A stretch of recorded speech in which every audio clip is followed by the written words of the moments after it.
Now, as you can see, we have Jay's completed his planks, and we have the ball with a line on it right at the toothpick, and Jay's going to go back now and review. This is easy for you to set up if you have something that approximates a putting green or is a putting green at home. You just set a line on a ball to a toothpick. Jay's going to go through his stance widths and tell us what he sees. What do you see now, Jay? Square to the toothpick. So it looks square. You moved out one. Okay, go to the next one. And one of the things you're going to find is same thing.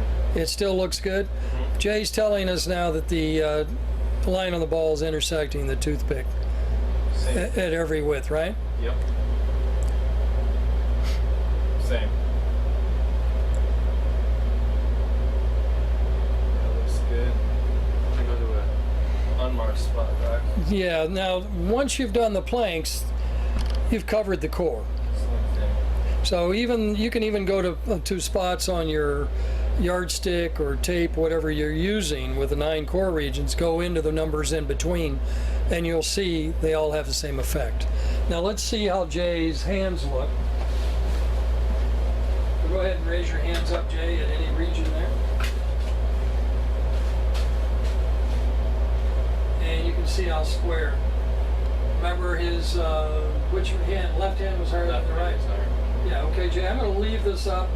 And let's go back down to 5.5. This was his dominant region, square. I'm going to hold this, Jay. I'll balance it here, and let's do this. That bubble's centered now. Okay, now we'll balance it there, and bubble's still centered. Okay, next one. Bubble's still centered. Bubble still centered. So you can see that bubble still centered. No matter what stance width Jay assumes, you're not able to see the bubble from your side. And it's staying absolutely dead centered on every core region. Yeah. So Jay has absolute symmetry now on both sides. Jay, just go to a number. Let's leave your hands up. That is a number that is not blocked. Raise your hands there. Bubble still centered. So your core is covered top to bottom. Let's check, just go to a comfortable width, and now we're going to do your power angle.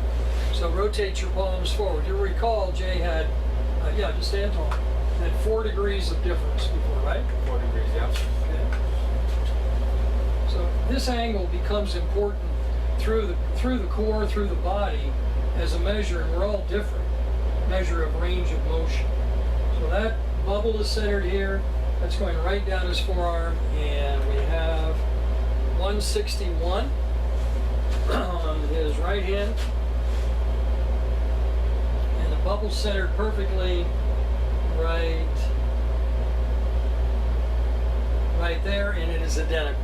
So now he has symmetry in his power angle as well. So straight line. Remember earlier, Jay had tightness on the left side of his, right side of his core. Yeah, so raise your hands here, Jay.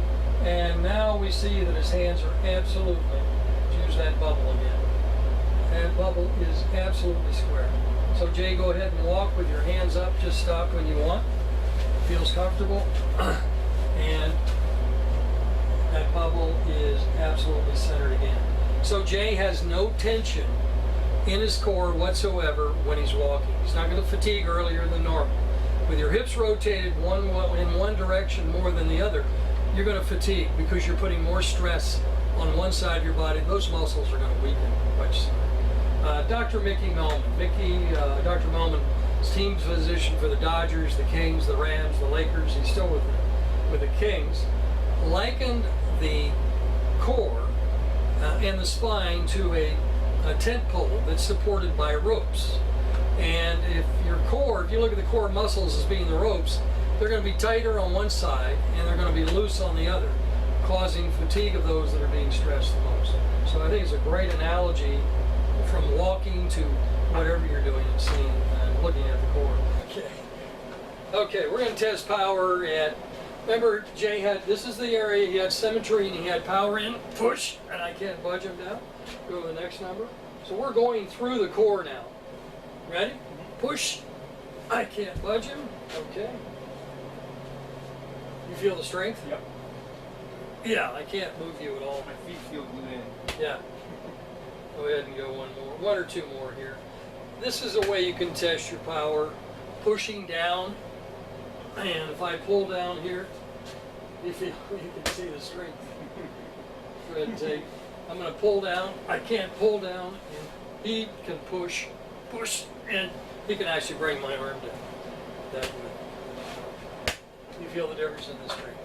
Huge. It's it makes now go to an area that isn't marked, Jay. So he's outside any of the core region we sampled, but we blanketed the core. We've covered every region and pushed. So he's going to have power no matter where he is.